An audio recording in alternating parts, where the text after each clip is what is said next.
Greetings, everyone, and welcome to the Progressive Christians podcast. We are the love your neighbor kind of Christians and not the storm the Capitol kind. So if you're curious about what a socially and politically progressive Christianity looks like, this is the podcast for you. My name is Reverend Dr. Christopher Carter, and I'm your host. I'm also the lead pastor of the Lost Faith community in Westwood, California. I'm a theologian and a scholar and a dad and a bunch of other stuff that comes up in this podcast. In today's episode, we are doing a deep dive into political conversations as we move closer towards the election. We'll be talking about the Million Women March, which just took place a few weeks ago in D.C. We're going to talk about the ways in which some of the things they were arguing for or talking about that we need to fix theologically are representative in another article in the New York Times about what's happening in the Dallas area churches with respect to sexual assault, clergy sexual assault, and how it's impacting not only those places and the women and children in that space, but how these two ideas of this Million Women March and this increase of sexual, or not increase, inaccurate holding accountable of sexual assault is taking place. And then we're going to end by just talking about some of the things that are happening right now in the election sphere that we think are interesting and topical, worth at least just mentioning. I am joined today by Wesley and Reverend Blair. How are y'all doing? Good. Doing good, yeah. Wesley even got coffee. That's like necessary. I know I should have refilled before we started, but that's all right. Yerba mate. I know. I know some of these stuff will end up on social media. I'm outside because we have people working on the house today, so I didn't want the background noise from all that. And I also want to have a quick apology for not being able to get a podcast out last week. It's just travel. Like, I was traveling, Julia is traveling, Blair is traveling. Like, we're all out of human. town. Yeah, we have other parts of our lives. Busy. Yeah, we normally try to do it to let people know, hey, we're not gonna have one next week, but we tried. It just didn't happen. So we missed you all, though. We did. We had a podcast in our chat. In our chat, we chatted. Mm-hmm. We just didn't get it recorded. Like, a podcast happened, it just didn't get published, and those are probably the more interesting podcasts, actually. But we like to keep our jobs, and so we're not gonna put that stuff out there. So again, we're gonna have links to these articles in the show notes because I know I had no idea. I had not heard of the Million Women March until I read about it after. And so, as someone who tries to stay averse of what's happening in Christian circles, I was a little bit surprised because these kinds of things I usually can read about them. But I think the fact that I didn't shows me how this is really marketed towards a certain kind of Christian that, because as y'all know, I read conservative stuff, so I know what they're talking about. Like, that's a part of my job. I don't read it because I agree with it. I read it because I need to know. The fact that it slipped under that tells me, okay, this is a niche way of talking about this. But just as a background for y'all to know, the person who organized this march, his name is Lou Engle. He is a self-described prophet. He said God told him in a dream to call on 1 million women to march on Washington in order to restore God's dominion over the nation. He is a leader in what's called the New Apostolic Reformation, a movement of charismatic Christians who for years have portrayed U.S. politics as a spiritual clash between good and evil. And they see Trump as a flawed leader, but a leader nonetheless that is anointed by God to redeem the nation. We're going to have a few episodes on this New Apostolic Reformation and Christian Nationalism over the next few weeks. So this is kind of just the appetizer, I guess, if you will, for us to move into this deeper conversation. There's a whole meal in that description. Yeah. Wesley, if you can't see, if you don't have video, Wesley and I are both just like rubbing our faces, just like anxiously, like frustratedly, like what is happening?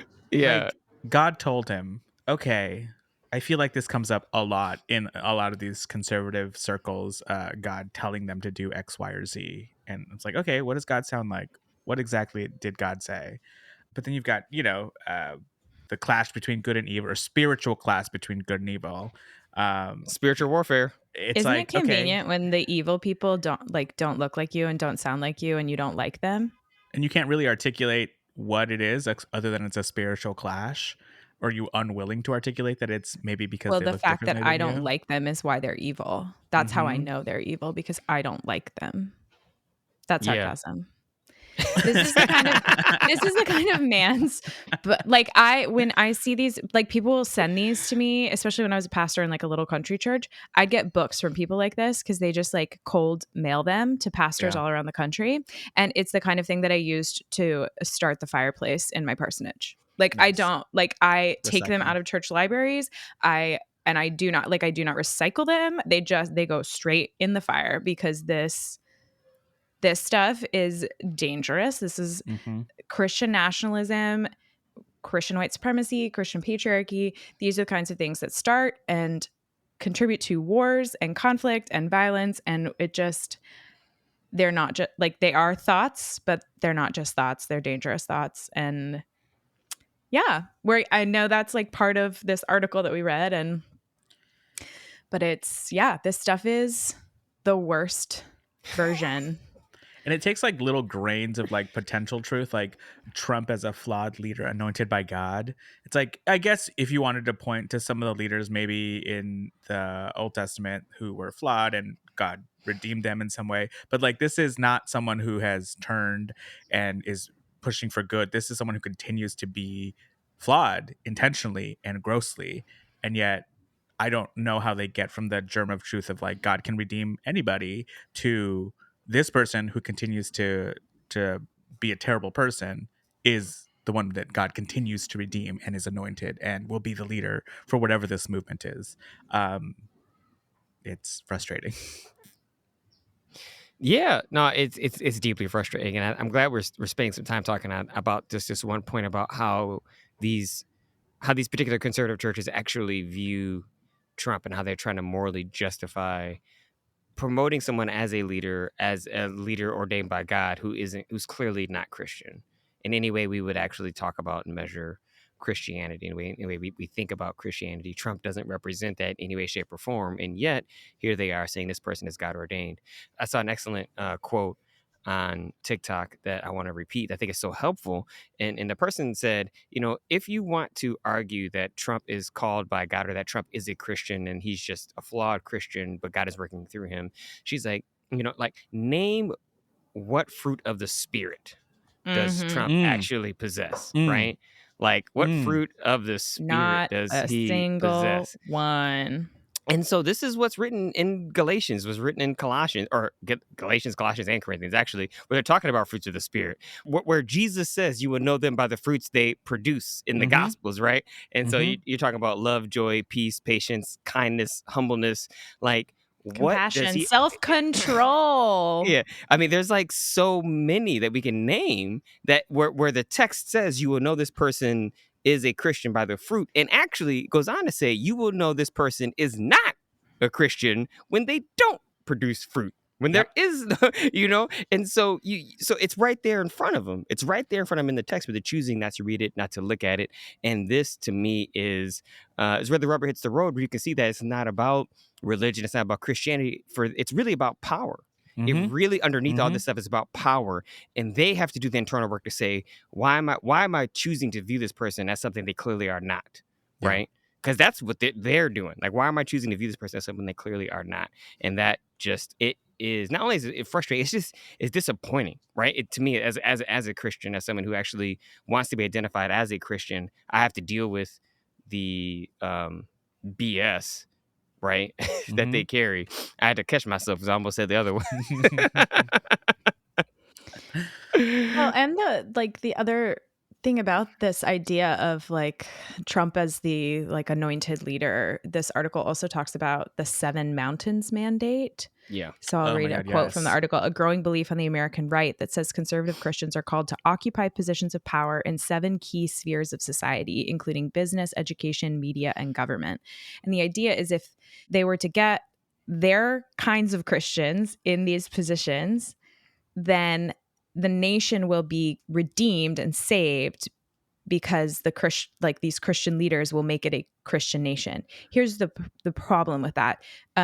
Faith cannot be forced, right? Like salvation cannot be forced. Salvation is received.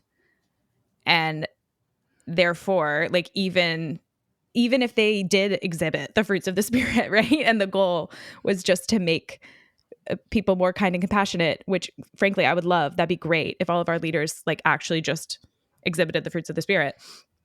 I'm on board with that. But even if it was doing that, like the whole idea that you can force a nation, a whole group of people to be Christian is flawed, because that's not how God works. Like that's not how God tells us that God works in scripture or in the experience of the saints, right? Like belief in Christ and transformation is something that people have to accept for themselves, and it can't be forced. So this whole idea of like, we're going to turn the government Christian and it just means everybody's going to be Christian it just means everybody's going to be oppressed by your perspective of what you think Christianity should look like. Yeah, I mean, this, within the Methodist circles, it's what we call sanctification, right? It's a process of becoming more Christ-like, but it fundamentally starts through prevenient grace, which is a grace that exists before we even ask for it, and it's an invitation. It's our response, right? Mm-hmm. That's all it is. Like, it's, do you respond to the divine pull of love? And that pull is always taking place, and you can't force people to respond in ways that actually allow them to accept others and themselves for who they are, and to respond in ways that are loving. You can only invite them, and you hope that they respond to that invitation, that loving invitation, with love and kind. And I think the frustrating part for me of this Christian nationalist structure that these people are arguing for, with the Seven Mountain Mandate especially, is that they are creating the very structures and organizations that they're trying to critique. Every time you see them critique what's happening in the Middle East, quote unquote, and talking about Iran and these other countries that have religious ethno-states that are run by Muslim governments, they're creating the exact same, they want to create the exact same thing ultimately, and they don't, and honestly they see it differently. They're like, well, yeah, but it's Christian, so it's right. So it's fine. And I could say it's Christian and it's white, and so therefore it's right. It's and so like it's all that stuff fits in there, and that's the part that blows my mind as being so inconsistent. But at the same time, and I have to channel Julia here, Julia would say they're being very consistent. This is what they've always wanted. This is what they always say. So that way, she knows we're holding it down for her. One thing I want to say really quickly before I forget, because we mentioned it earlier and I want to just slightly go back to it. Wesley talked about the notion of spiritual warfare, and that is so key. And we're going to talk about that again over the next few weeks. So there's one scholar they quote in this particular article we're referencing, but again, there's several articles you can find out about this this conference. This scholar, Matthew Taylor, who's a scholar for the nonprofit Institute for Islamic, Christian, and Jewish Studies in Maryland. He talks about the ways in which this language of spiritual warfare has continued to grow, how it's continued to increase, and how it's in this kind of apocalyptic messaging on the political right that has, to an extent, seeped into the political left. By that, I mean, since 2016, we've been told every election is for the soul of the country. Like every election has been for the highest stakes election we've ever had. And while that may be broadly speaking true since emancipation, that kind of language leads us to the apocalyptic thinking.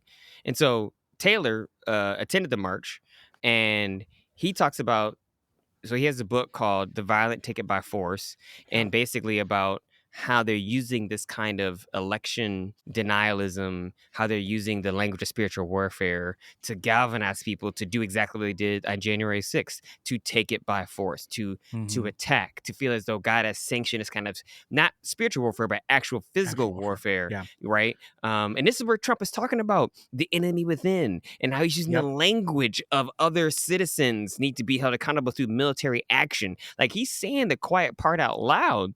And I think that, some of us would say, well, if the conservatives are hearing him, maybe they would hear what he's saying, and if they should disagree with him, or if they who knew what he was saying, they would disagree with him.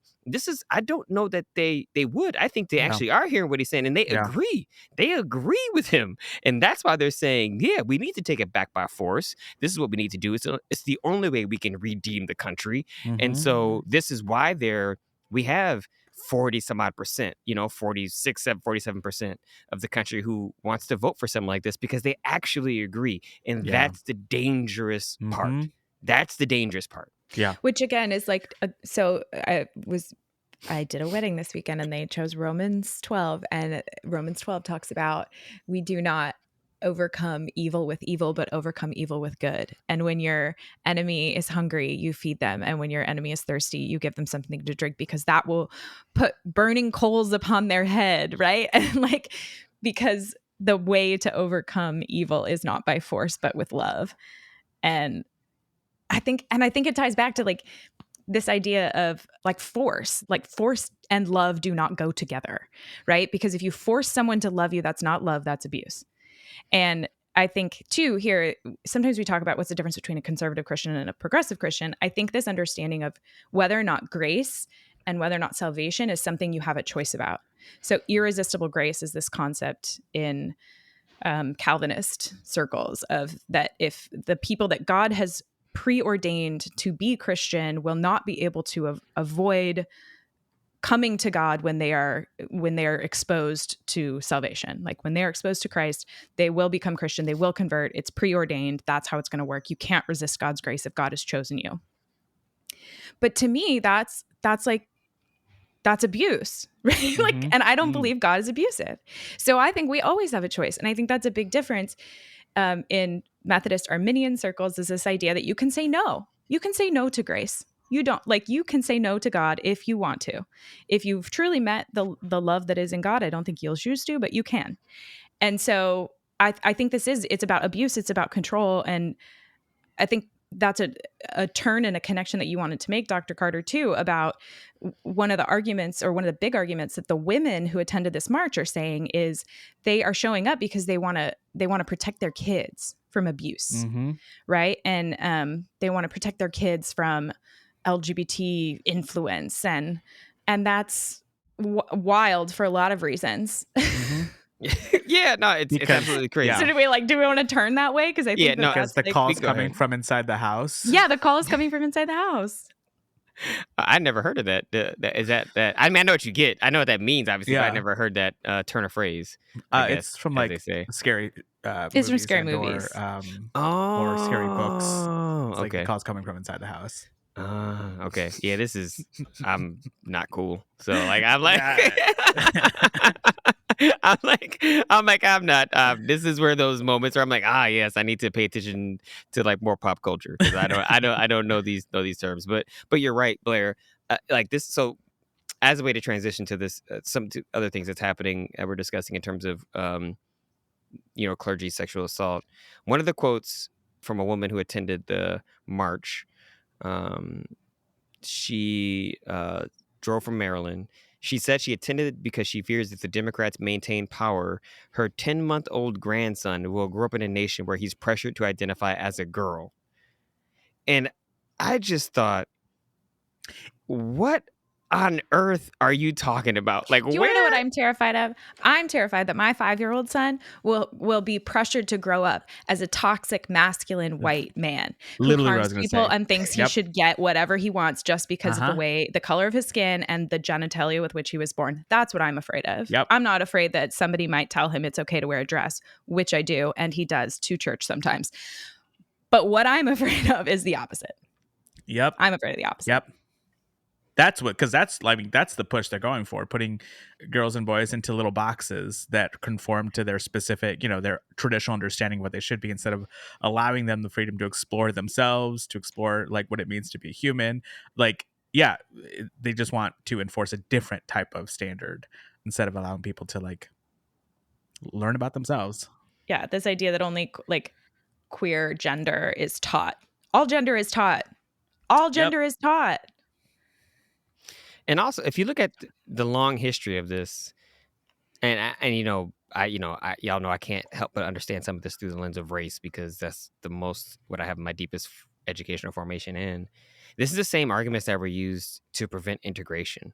Like if you look at the kids they had protesting, they'll be like, "Oh, if my daughter is in her classroom with other black or with black kids, my white daughters, and they hold hands, then this is how intermarriage starts." All sort of like craziness, like absolute craziness. Which also, what's wrong with intermarriage? Exactly. Well, again, right? I agree. What's wrong with interracial marriage? There's literally, but there's this idea that somehow it would lead to the end of their idea of what it means to be pure, essentially, right? Mm-hmm. If you allow integration to take place.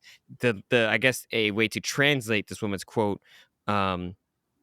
to 1950s or 1960s anti-integration would be something along the lines of, if my son is in a classroom with black children, he will feel a sense of shame and guilt for his whiteness, or he may fall in love with a black person. That's not from And I don't want that. 1960. Well, People yeah, I know saying that. that in That's American classrooms right now. but that's because of the way, and it's the same thing with critical race theory. I mean, it's literally the same thing. It's just repackaged, and so that's the best way to translate what these kinds of arguments are. Is this fear of coming to grips with what it means to grow up in a pluralistic society.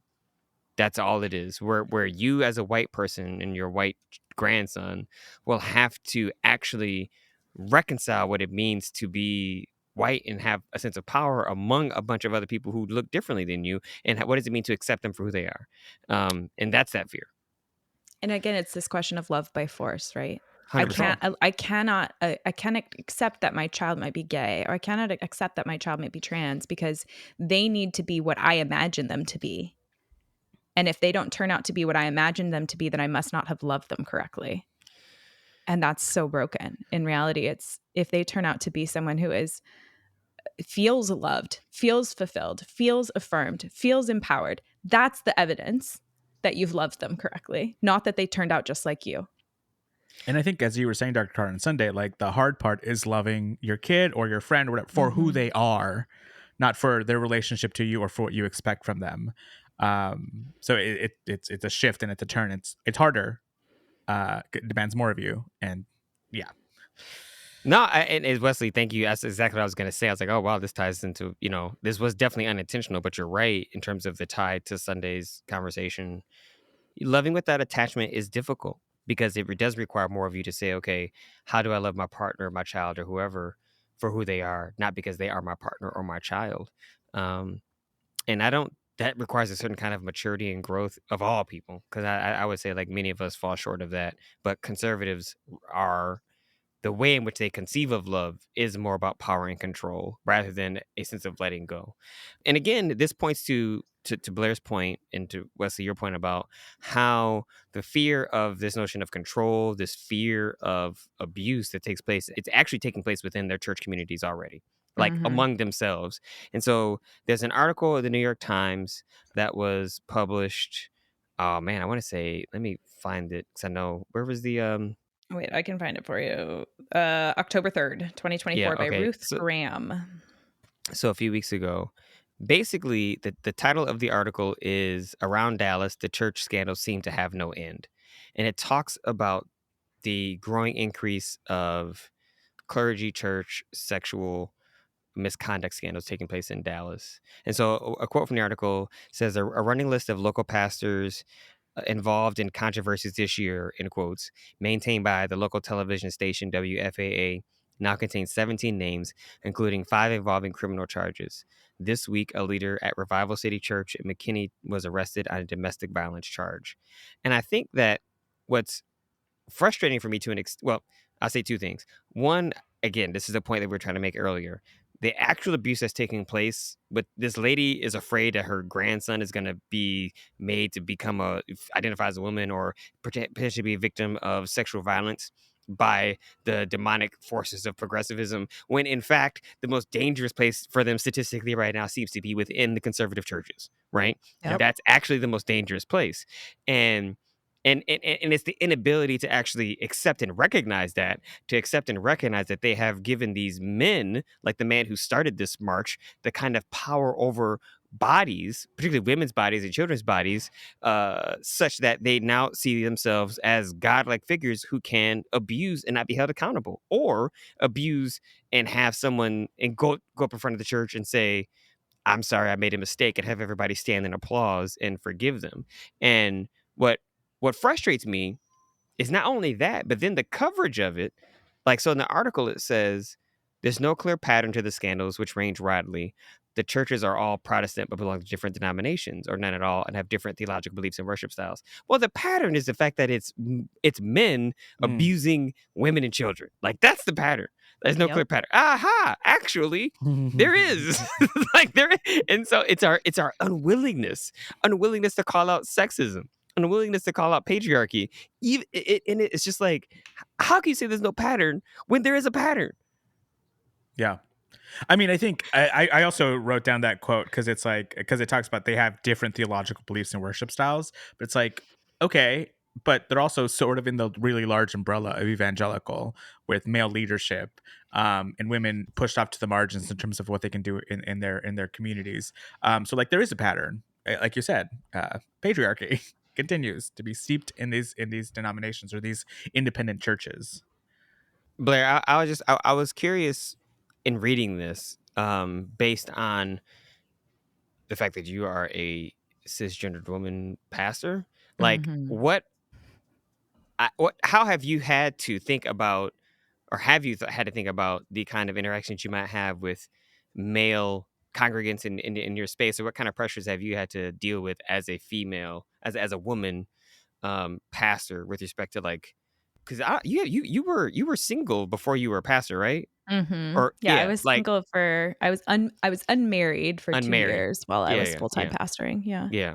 And so did you deal with a lot of the, oh, we have to make sure she's not alone with men, all this other kind of stuff? Or was that just fundamentally, like, didn't have to deal with it?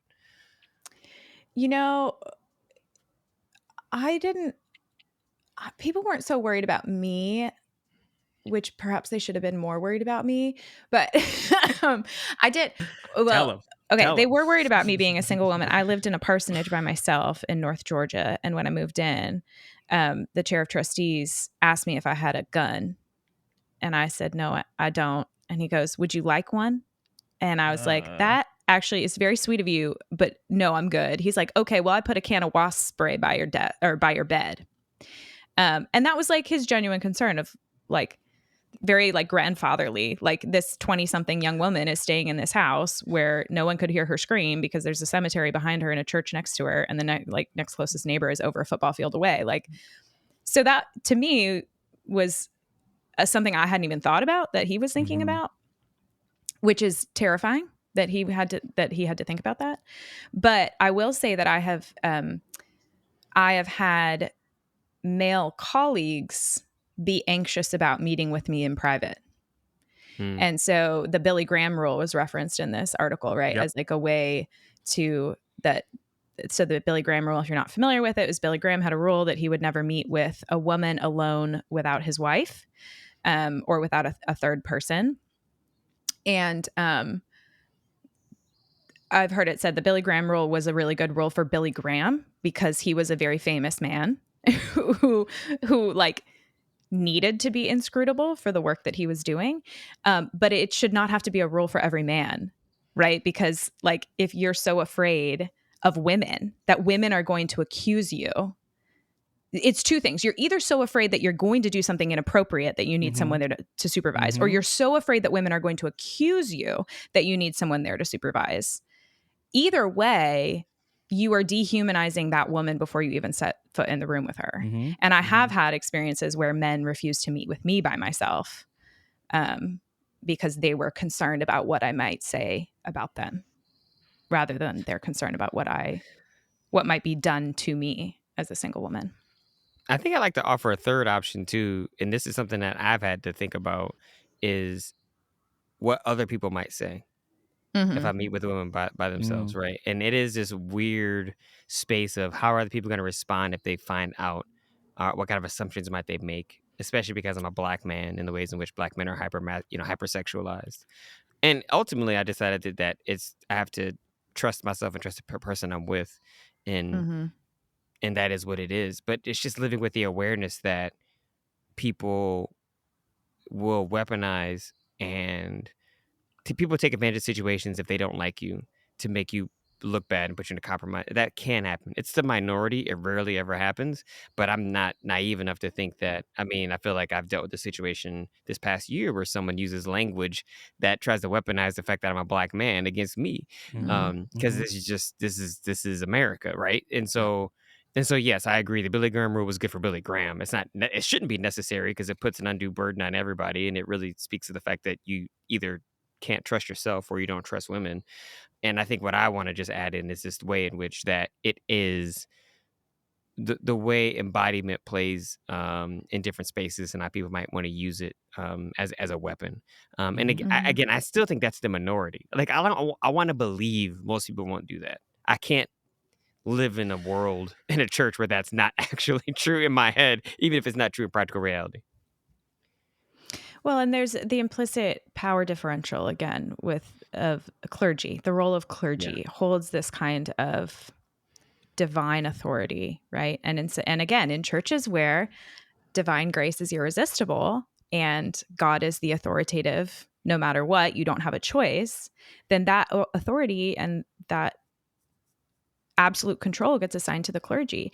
And it's such a problem, right? The clergy sexual abuse is such a problem that Texas actually had to pass a law that made it illegal for clergy to date parishioners. That is actually a form of abuse under Texas law. I'll have to find it. I didn't bring this up before the podcast in our rundown.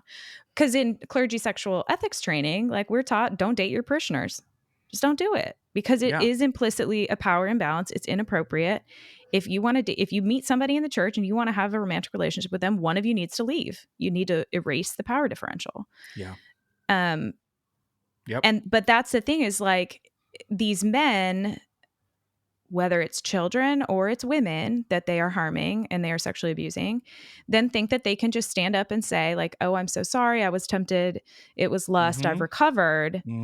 But what they fail to atone for is I abused my power. I abused my power in this setting. And that actually disqualifies me from leadership.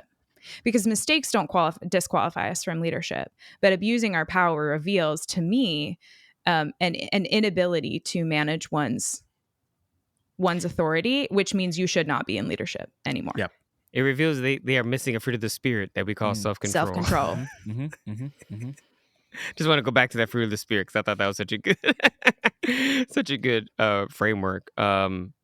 Wesley, I am curious on your particular perspective on this as a queer man, from the ways in which often how the idea is that the people who are attacking these folks are people from the LGBT community, that's the danger to women and children, when in fact it's not. Yeah, I mean, I feel like white conservative evangelical Christians always want to have an other. And for the longest time, it was the Black community. And once y'all got folded into society with, voting rights when the United States became a democracy, they had to pick a new one. And so like right now we're seeing sort of just the onslaught of like anti-trans legislation, anti-trans rhetoric. And so, we moved beyond marriage equality because society shifted and it no longer became a prevailing issue. And so now we target another subgroup. So it's constantly trying to find an other to put on whatever negative ideas they have of themselves. And so it's maybe it's frustrating, but it's a familiar pattern. And I don't know what you do about getting people to shift their mindset, to embrace people's differences and not be scared of their differences.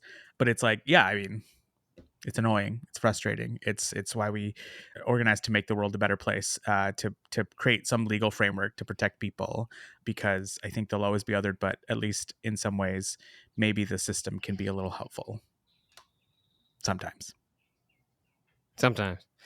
I know, Blair, I want to get back to, I know you have the legal stuff in there, but Blair, well, actually, before that happens, I know Wesley's going to have to get going. And so we actually want to announce this rather than just letting it happen organically. I know, because a couple weeks I dropped off and then there were things you guys talked about and I was like, I would have said something, but no one knew I was gone. I know. Blair had nothing to say on that topic. Exactly. I was just silent.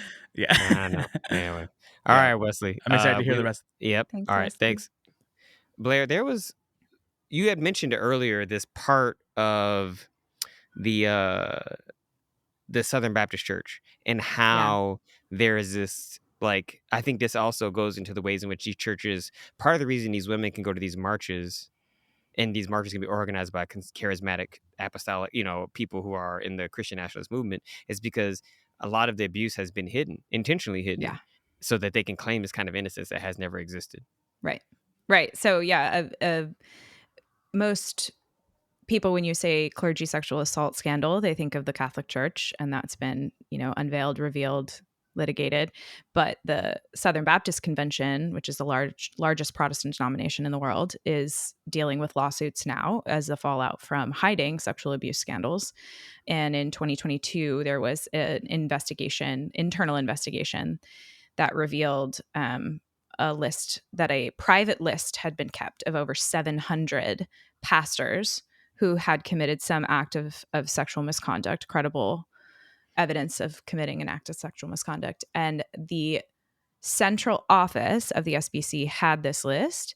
And the way that pastors get new jobs in the Southern Baptist Convention is they just apply directly to the church. And there's not necessarily a requirement for any vetting from a central office. Whereas in the Methodist Church, we go where we're told. So we practice itinerancy, similar to the Catholic Church, right? So one of the ways they hid sexual abuse in the Catholic Church was they just moved the priests around. When it got back to the cardinal or the bishop in the area that there was a credible threat, then they just take the pastor out, they move them somewhere else, and that's how they kept it secret. In the Baptist world, you just keep it secret by moving towns and having nobody call your references. But that there was a log of pastors who had left their previous churches under either accusations or evidence of sexual misconduct. And they kept it a secret, like intentionally could have been providing this to members of the Southern Baptist Convention and just didn't. And so now there are lawsuits and settlements coming out from survivors who have found evidence that like their assault could have been prevented if the church had just spoken up and said, this person is no longer publicized in some way. This person is no longer qualified for pastoral office. Yeah. And I can't conceive of a world in which protecting the abuser is more important than preventing future abuse. It just doesn't work in my brain. Yes, because we're not a part of the mafia or the mob, and so Well, I'm like that. yeah. Those are the only groups who, well, one might argue, corrupt police. I'll just put that qualifier on there. But people who protect those in power over against those who they abuse, But I think as a clergy person, the fact that you're willing to do that, again, I think goes to the point you made earlier about willingness to accept a pastor or a clergy person as someone who has made a mistake versus someone who has lost the capacity to have self-control, right? The ways in which, how they've abused power. And that's just different. Like, because this is a job where we have a large degree of persuasive power at minimum, and actual power, and you have to use that judiciously and wisely. And if you've shown that you lack the capacity to do that, then this is not the profession for you. Like, it just isn't. Right. And that's okay. There's lots of other jobs that you can do. Like, this ain't for everybody, and so this is the part that is disappointing to me. One last thing I want to say about this, and then I'm curious what your final thoughts are, and then we can kind of wrap up. I always want to try to give, as y'all know, a most generous interpretation. And one of the things in that article that I thought was interesting was the fact that so many of these clergy are suffering from like overwork and burnout. Like, so many of the male clergy, they're working like 60, 70 hours a week. Yeah. Because the way their churches are structured, it's just centered on them and not on the actual congregation. It's around a single charismatic leader. And I think maybe that's one reason why, like, any church I've ever pastored has a plateau of growth, because I have some charisma, but I'm not that kind of pastor, And so I'm like, well, I just don't have that. I can't physically, emotionally, I can't do that. And I don't want to, because I'm not willing to work myself to that extent that this deletes me from my family, like that's a big part of it for me. And so, not that this is an excuse for those clergy, it is a way for us, I think, as Christians to think about what systems are we putting in place to support clergy before this happens, so that they don't feel like they have to work like this or be put in situations like this. And again, not to say that they might not have done this even if you give them all that stuff. You might, but it doesn't also negate the fact that we need to have systems in place of support, of requiring. I mean, I think it'd be really good for churches to require their pastors to actually have a therapist, not a spiritual director, a therapist. Actually, go to Mhm. a actual psychiatrist once a month to just get Check to in. do the talky talk. You can believe in Jesus and Healthy. in therapy. Those two Mhm. things are totally fine. They're not Yep. incongruent because it's like saying I believe in Jesus says I can't go to the dentist because Jesus is going to heal my teeth. I'm like, these are very different things. Mhm. And so, I think we would do well if we thought more about mental health and supporting that in our clergy population. But we have this idea that the clergy often present themselves as above reproach and perfect, and I think that's a part of the problem too. So yeah, this is clearly a flawed. This is clearly a problem of their own making, and as y'all said, like the people in the church are the people in these conservative spaces are more likely to be victims within their own church rather than Mhm. the outside world. And I think a Right. turning inward to acknowledge and accept that would actually do well for them to have a kind of growth and spiritual maturity. Who's to say if that's what's going to happen? And I think just living in a culture of accountability. So one of the reasons that I'm Methodist, there are many reasons, but one of the reasons I'm Methodist is that Wesley talked about the expectation to look over one another in love. And that like the growth of the Methodist movement really came in the 18th century when they started small groups where they literally got together and confessed their sins and forgave each other. And I just think there's nowhere else in the world, in society, where you intentionally come to talk about how you've screwed up and then be loved through it and be supported in becoming better. And Nadia Bolz-Weber has this great quote where she says, I go to church because I will hear said to me, in the name of Jesus Christ, you are forgiven. And my yoga teacher doesn't say that stuff to me. Mm, Right. And so I love that about our Methodist history. And I think too that we shouldn't wait for someone to be harmed in a way that's illegal before we intervene on one another's yeah. behalf. Right. So there will be signs that a pastor is unwell. You do not have to wait until they have crossed an ethical line as a colleague, as a parishioner, as a leader in the church to step up and say, hey, I don't think you're okay. And here's why. Here's the evidence of why I don't think you're okay. Let's talk about it. And if I'm not the person to talk about it, let's find you somebody to talk to about it.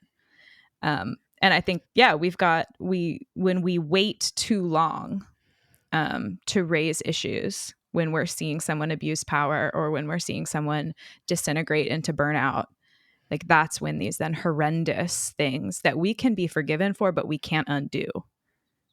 That's when those things happen. And so I think living in a culture of accountability is really important and something I want, I crave, I desire in my Christian community. And I know that even within our own progressive church, within our own annual conference, I'll say that quietly, but like that's not something that everybody wants. And it doesn't always make me popular when I am wanting to say, like, hey, maybe that was like a no-go. Maybe that was not a great way to handle that situation. And I love you and let's figure it out and let's get better.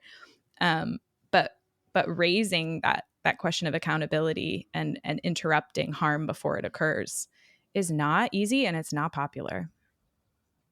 No, it's not either of those. But so important. I mean, we struggle with accountability in so many ways, and I think particularly, quite honestly, among white churches, you're going to find an even more deeper struggle with accountability. In Mm-hmm. my experience, and I'll leave that little gem there for us to unpack as we move into more talking about Christian nationalism.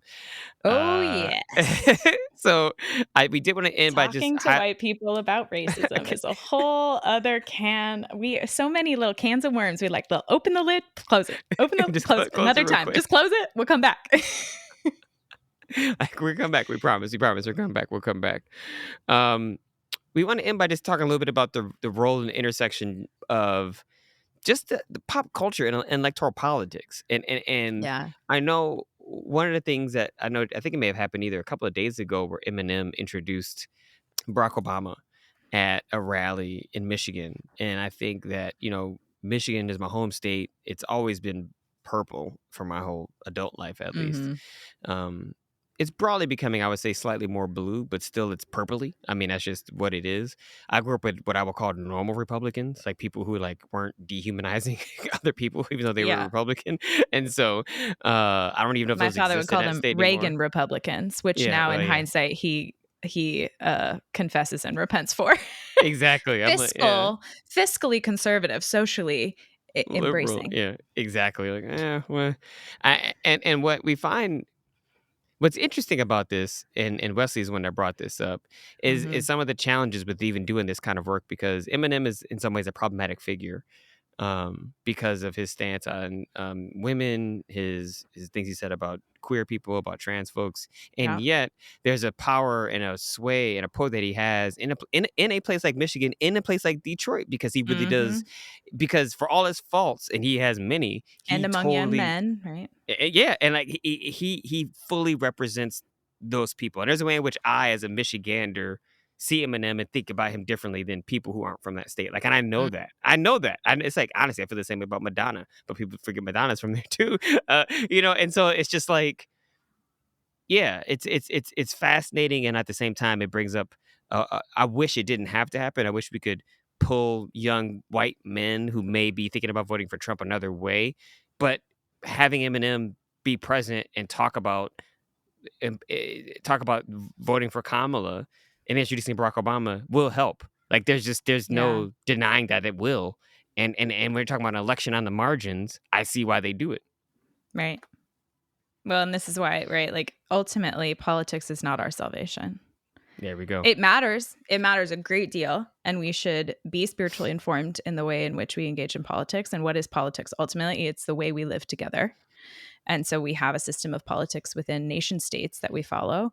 And we have to be involved as Christians. It's critical that we're involved as Christians.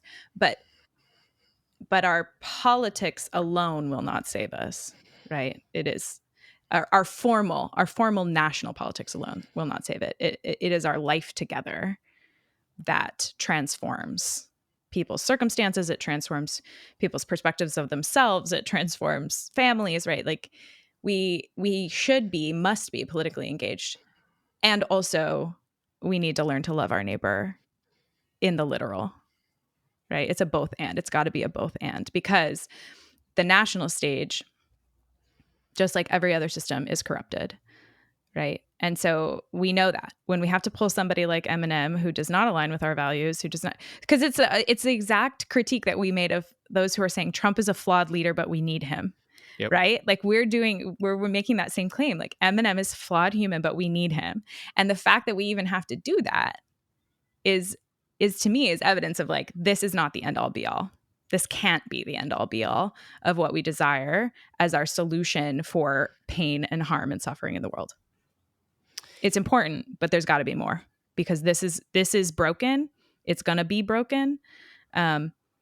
And some people are going to be called to redeem the political system, and that is their calling. That's their vocation. And also we need to be seeking redemption in other ways, in other spaces beyond that. Yeah. And to be clear, we're not trying to get Eminem to be president, vice No, president, senator, absolutely House not. representative, nothing. So there is a line. Like, so yes, that's a fair comparison.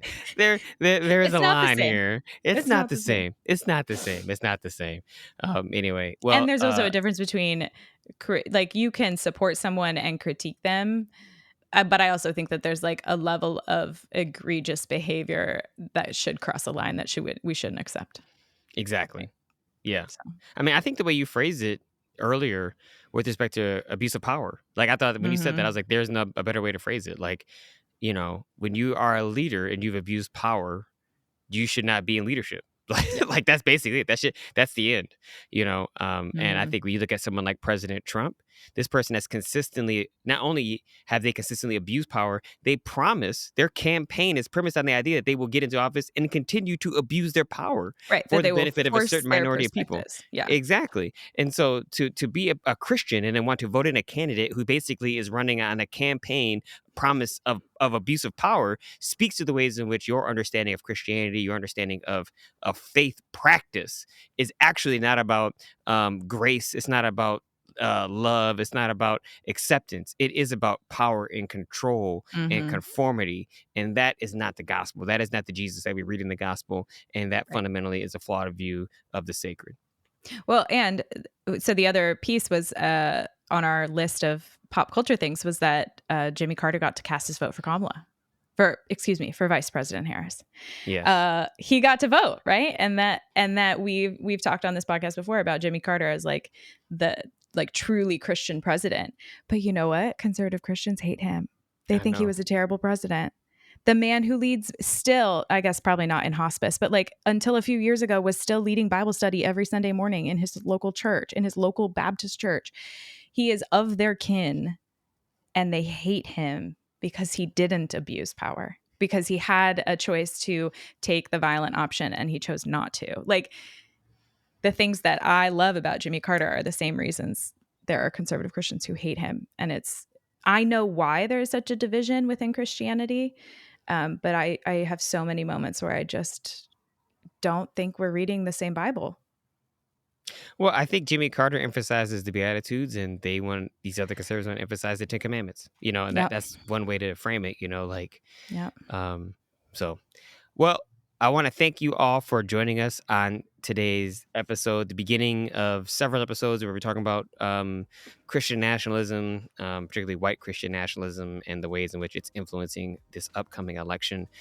So thank you again for listening. If you'd like to connect with us or be a part of the conversation, you can find us on Instagram at The Progressive Christians with underscores in between the and progressive, or I'm sure say the and Christians, and on TikTok at The Progressive Christians with dots in between. Definitely, I would say hit up both spaces. That TikTok we have a lot of interesting conversations on there. So we've had some really good posts on there. So if you're interested in engaging in some theological progressive conversation, I'd love to chat with you in that space. Talk back to us. Yeah, definitely talk back. And we will be responding to more comments with other posts now that I understand how to use TikTok a little bit better. You're getting better. I'm like, oh God, I'm so old. So anyway, if you like the show, also please rate, review, share, subscribe, all that good stuff. And thanks for listening, and we'll see y'all next week. Bye. See ya. Bye.